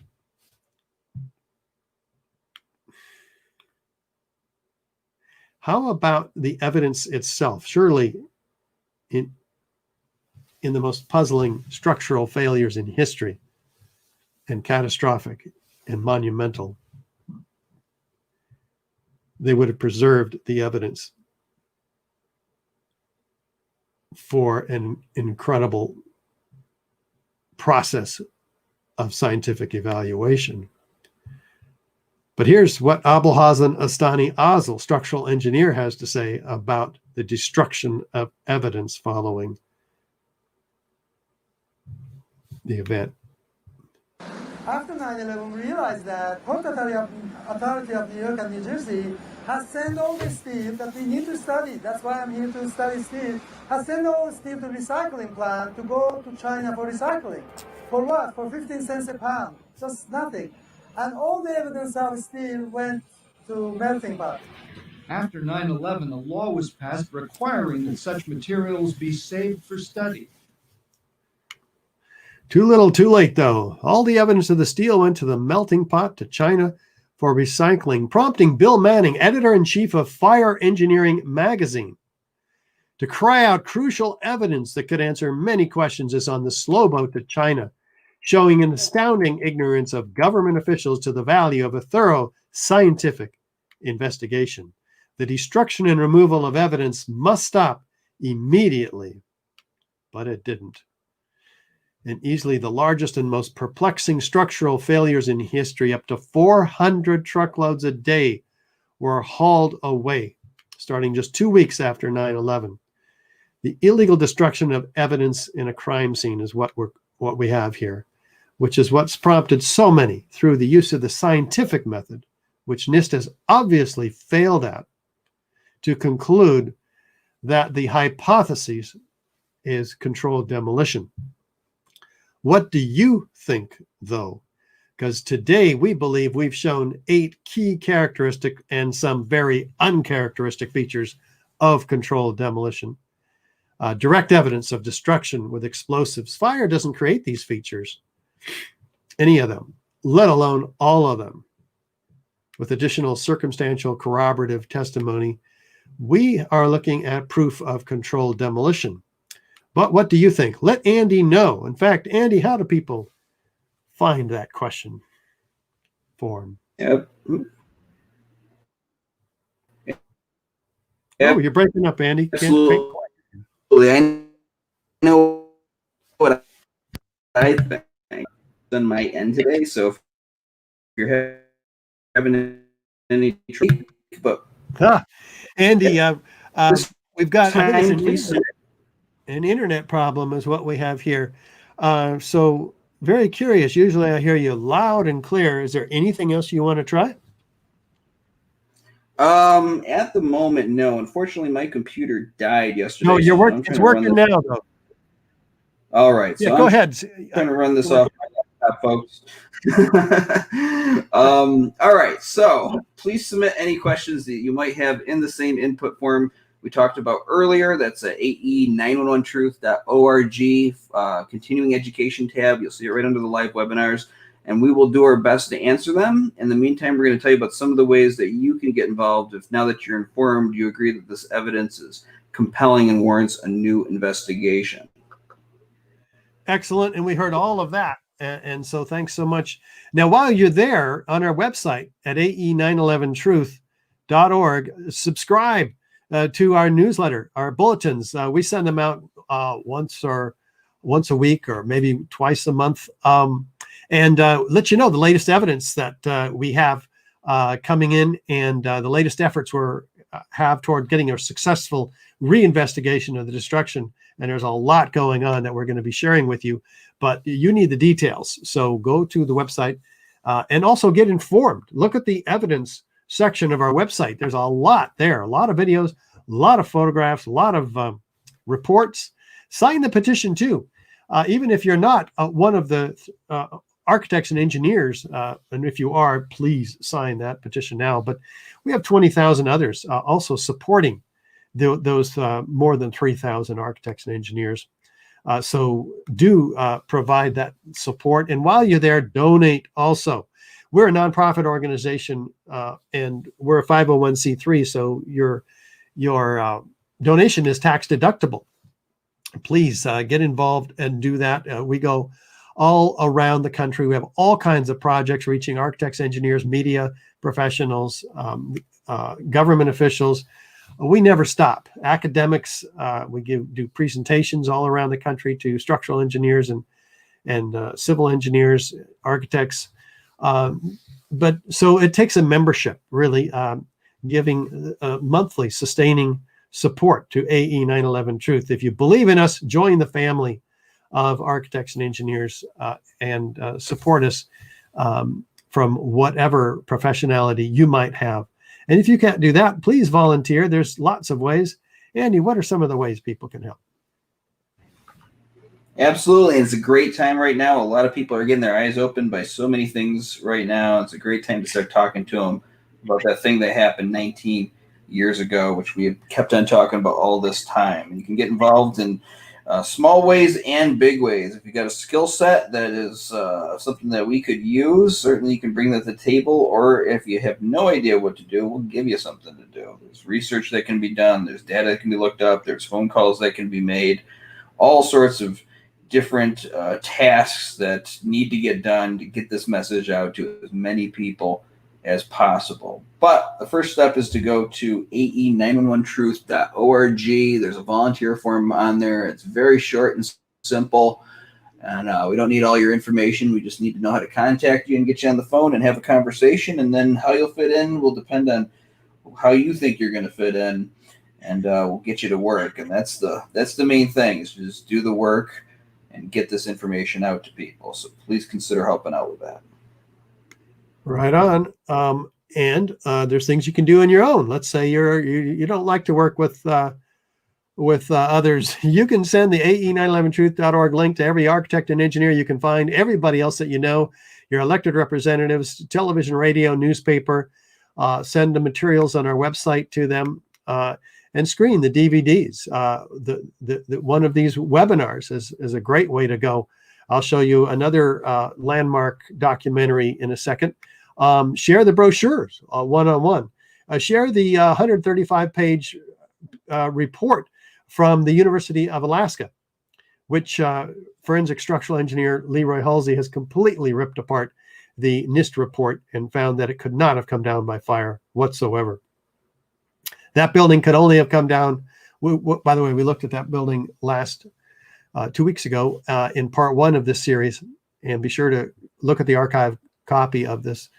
It's extraordinary, and it could only have come down, he says, by the simultaneous failure of all the columns in the building. What can cause that? So this is a very, very detailed report that he went through, finally concluding that no way NIST has essentially committed fraud here. And that's why we submitted our request for correction to NIST, our second request for correction, showing NIST 8 individual problems with their report. And we are now in an appeal process with them because they didn't respond professionally. They simply denied all 8 without ever dealing with the specific technical points made.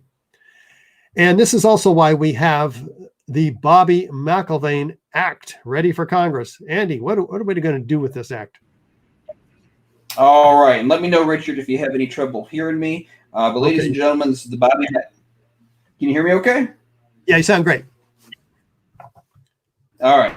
So this is the Bobby McIlvaine World Trade Center Investigation Act. This is draft legislation to do exactly what we were asking Congress to do with our petition. Now we did all the work for them. They just gotta do that last step and introduce it and pass it. And I think we need to create a climate here in this country where it is more advantageous for politicians to get behind this than to look away. But to do that, you have to get involved. And the way you do that first is by going to ae911truth.org/justice. You can download the act right there and hand it out to your congressman if they ever decide to show their faces in public again. Or you can call their office and say, hey, I support the Bobby McIlvaine Act. What is your stance on it, Mr. Congressman or Mrs. Congresswoman, or whatever that may be? Here's what you can also do. You can call their office and say, I want to schedule a meeting. Actually, you do that by email most cases. So go to their website, rather, and fill out a form. It's a very short form, and we actually published an article where you can where we tell you exactly what to write. All you got to do is paste it in, make the request, and do a phone meeting with them. You'll get Richard on the phone. You'll get probably myself, Roland Engel, and we love doing these. And we talk to the staffer, and we pitch the same stuff that Richard's been talking about in these webinars, and we ask them to get behind this, and it creates that dialogue. But you got to do it, because to them, if we're not in their district, we're just a couple of guys from another district that they're not as interested in. So that's why you're so important. And of course, you get to sit in on that meeting too. And we talk about the Bobby McIlvaine Act. We'll be talking about the request for correction. So please get ahead of that, because we want to have more of these meetings, especially after this election stuff is all settled and done with. So get on the front lines. But that's how you get involved, and this is the way that we're ultimately going to have justice for this super important issue. And I think there's going to be a lot of light shed on 9/11 after all this other stuff is smoke's cleared from it. When we come back from it. So this is the time to start planning for it. So get involved. Please do. It takes all of us. We can't do it. There's a half a dozen of us at AE 911 Truth, and we got so much more to do than we can do. So it's going to take all of us. We have a grand jury investigation going on, or should be going on. We have sued the Attorney General, U.S. Attorney, and with your help, after we have not had yet evidence that an actual grand jury investigation is underway. So we filed a mandamus lawsuit to make them prove that this is actually happening, because they did agree in writing, as you see here, to comply with the law requiring them to give these 60 exhibits of the evidence that you've seen in these three parts of this 9/11 An Architect's Guide webinar. So 60 exhibits now. In addition to the 57, we have 3 more. Andy, one of the questions is related to this actual grand jury investigation. Do you want to read that one at this time? Sure, why not? All right, it says, I'm confused about the grand jury procedure. Shouldn't there be someone there to explain the evidence to the jury and answer any questions they might have? I'm also confused about why no one is allowed to know if a grand jury has already seen the evidence or not. My logic tells me that a grand jury should release a conclusion to the public, or at least to the 9/11 Truth lawyers once they are done. Yes, when a grand jury finishes their work, we're told that they do release a conclusion, often an indictment or series of indictments or subpoenas for more information. We don't have evidence that any of that has happened. We do expect to be called as expert witnesses once the grand jury is looking at this. So that's why we're concerned, because we have not seen that. The first question says, shouldn't there be someone there to explain? Yeah, there should, and that would be us. And we're also confused as to why no one is allowed to know if a grand jury has already seen the evidence or not. Grand juries are secret by definition. And so they're using that secrecy, that veil of secrecy, to hide behind, we assume, which is why we sued him, forcing not the jurors, but the U.S. attorney. Now, the U.S. attorney has been filed. That was Jeffrey Bowman, and he's been fired by Trump. So there's an acting U.S. attorney in Manhattan now. So we still are awaiting the process of our appeal. Well, it's not an appeal to the lawsuit. It's a response to a motion to dismiss, which the U.S. attorney has put forth. So to dismiss our mandamus action. So we hope to have some results on this very soon. There's more legal action that can take place, according to the Lawyers Committee for 9/11 Inquiry, which has partnered with us to make this happen. So, as well as the next lawsuit, we've sued the FBI too, because they were required by law to submit all the evidence that they have, including the evidence we have given them, which we have proof that we have given them lots of evidence. But they didn't give it to Congress in the 2015 9/11 Commission review, as they were required. So they filed a motion to dismiss. We've responded to that. The judge has yet to decide on that. So we're going to carry these things out, because our supporters want legal success with 9/11 Truth, and we're hell-bent on getting it. That's why we exist. We're not going to just fold our hands in our laps and go away. Neither is Matt Campbell. He is a British man whose brother, Jeffrey Campbell, was murdered in the North Tower in the explosions that you heard evidence of today. So he's, with your help, has filed an inquest with one of the best attorneys in London. And we're very excited about this process. This is Nick Stanich of Doughty Street Chambers. And we've raised $100,000 to make this happen. And it's happening. So that gets filed within a month. So stand by for lots of exciting things to happen, because all we have to prove is that his brother died of explosions, which is easy to do given that his body pieces were in many, and that a different outcome might happen if there's a new inquest into his brother's death. And so it's very clear that that would be the case. So we're pursuing it. And we do it with the evidence that we've put together in this documentary called 9/11 Explosive Evidence Experts Speak Out, in which we've assembled 40 high-rise architects, structural engineers, metallurgists, chemists, physicists, controlled demolition experts, all laying out this evidence. I wanted to give you just a taste of this.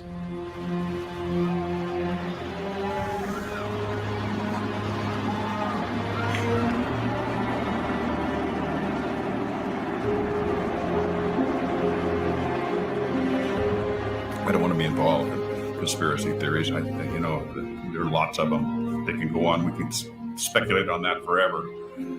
What we really need to know is how those buildings came down. World Trade Center 7 collapsed because of fires fueled by office furnishings. It did not collapse from explosives or from fuel oil fires. To undermine scientific integrity is to undermine our democracy.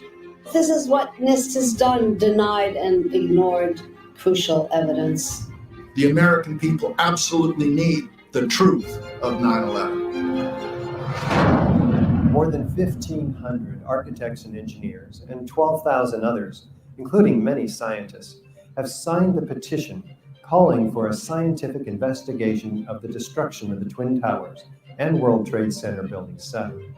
The report, issued by the National Institute of Standards and Technology, referred to as NIST, was not valid science. They're talking about a single columnar collapse or failure that resulted in a total collapse of the building. Building number 7 descended in free fall for the first 100 feet, which means that there was absolutely no resistance to the descent whatsoever. So all of the columns really needed to be severed at the same time. The symmetry is the smoking gun. NIST has admitted it went into free fall for 8 stories. You don't need to be an engineer or an architect to see what happened to those buildings. Dus dit is controlled demolition. Zeker weten, zeker weten. What I saw, it was a classic implosion.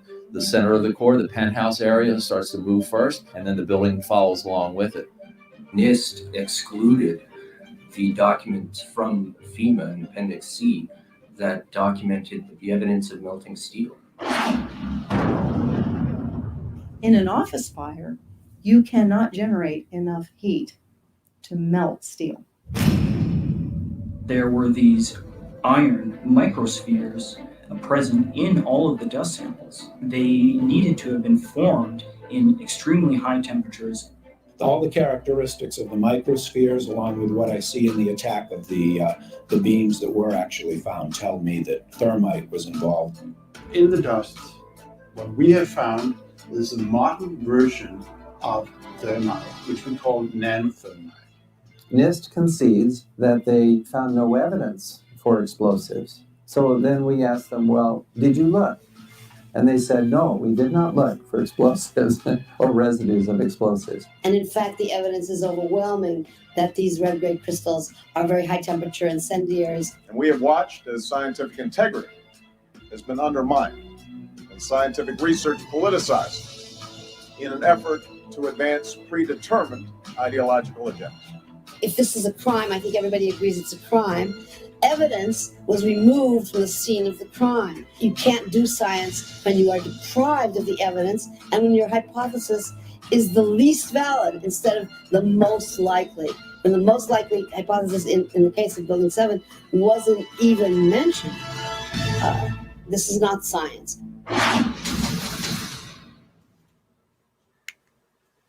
And yes, you can watch this 60-minute version of this 90-minute video free on YouTube.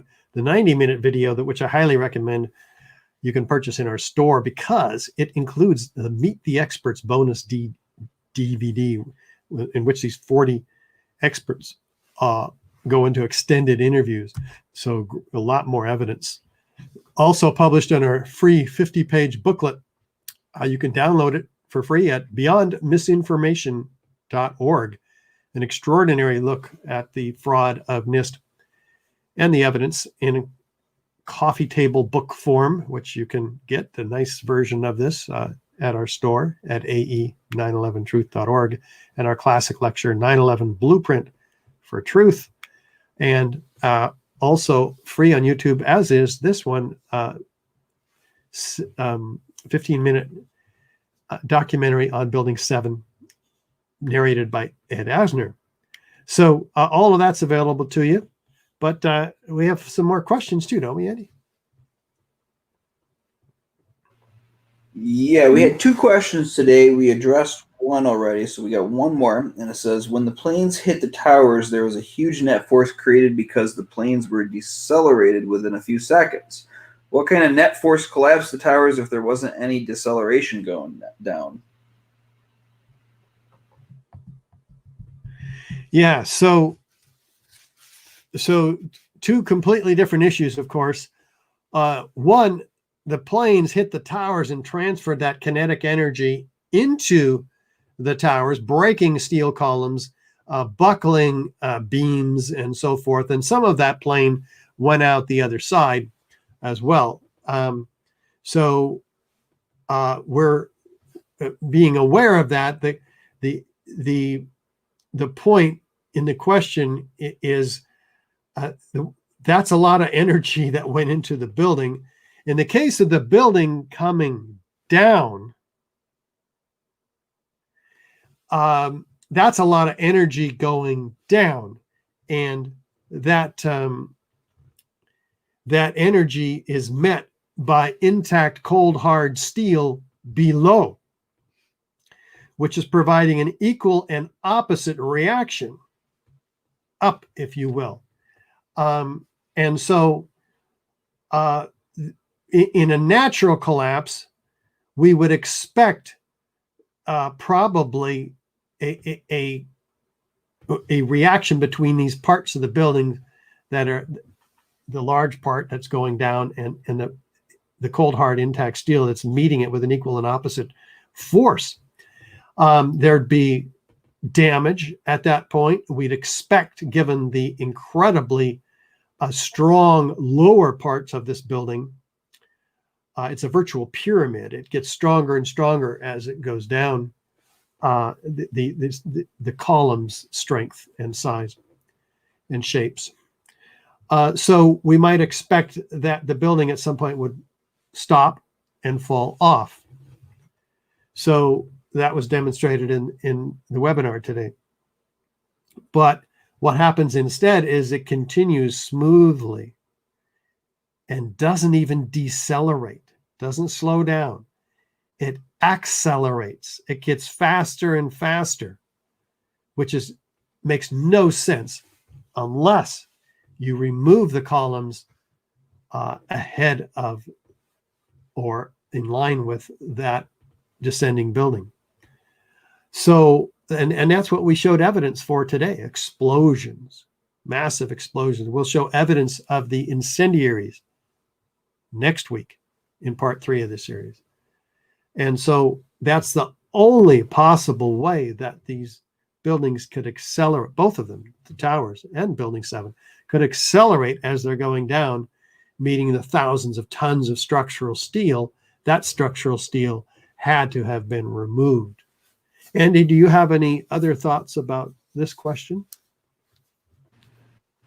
It's funny that this comes up, the specific aspect of it, because I was just covering this or looking at this for another project. And it's funny because NIST claims that they only get into the initiation of collapse and their FAQs about the Twin Towers report. And I don't have the exact wording in front of me, but it's almost like they act like it's a foregone conclusion what follows the initiation of collapse, when everything that Richard has shown in today's webinar shows that it's not a foregone conclusion, at least what they came up with. So they don't even bother to get into that. And to me, it's a big deal because all the people that died in these collapses died after that initiation of collapse. That NIST, of course, totally gets wrong on the physics. So that's my only comment. Yeah, thanks. Good points. Okay, so guess what, everybody? We looked today at the Twin Towers' explosive destruction with explosions, sudden near free fall collapse, high velocity lateral ejection, shattering of the steel frame, the midair pulverization of the concrete, the steel and the concrete therefore not being available to crush the building whatsoever. That's more than 2/3 of the weight of the building. So we're going to take a dive next week on Thursday at 1 p.m. Pacific into the Twin Towers and extreme heat, in which we look at the evidence of high temperature incendiaries and the high-rise fires, which can't account for any of that heat or much at all of it, with pyroclastic-like clouds. We'll go into that in greater detail. Molten steel and iron microspheres, which require temperatures exceeding 2,800 degrees. And the evidence, also chemical evidence for thermite and nanothermite. So all that is coming up. And then in November, we start over in the first week of November on Thursday at 1 p.m. with part 1, if you missed it, of this series. And we do the whole series each month. That's what we do. So for me, I'd like to thank you very much for attending. And thanks, Andy, also. And we'll catch up with all of you next week.